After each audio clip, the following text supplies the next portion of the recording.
It was really interesting that you said that you feel like the biggest opportunity really online is almost that community and the opportunity to create kind of that potluck feel.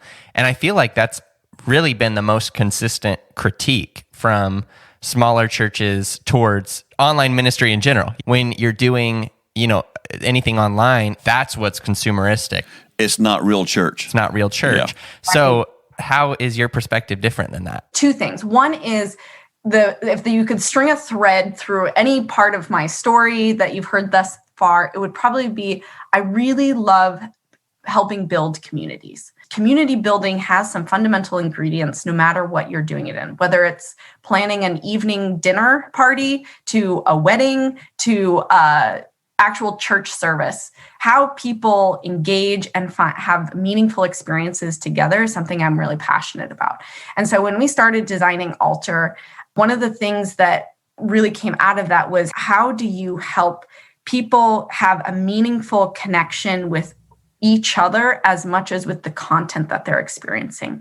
And so we chose to really lean into the tool of video conferencing for that reason.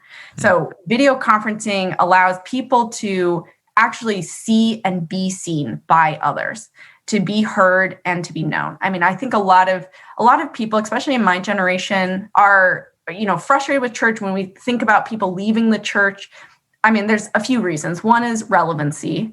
Certainly something like the tools of technology are not going to solve a relevancy problem.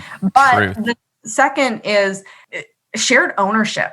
Like, church is not just something that you show up to and you experience, but church is something that you are a part of, that you have shared ownership in as a community. That's a place where you want to bring hard questions, a place that you want to bring both your successes and failures in life, and a place that you feel a deep sense of being known.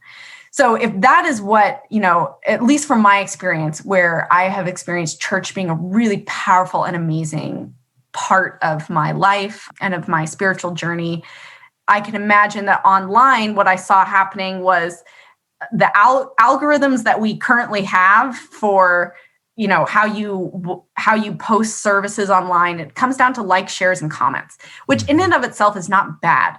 But that, if you measure that against that picture of community that I just painted, where you feel known, you can ask hard questions, you can have, personal conversations, the tools were at a mismatch. Yeah. So creating a potluck experience for us was really leaning into the video conference aspect, where you can allow people to really freely communicate with one another on a one-on-one basis or a small group basis.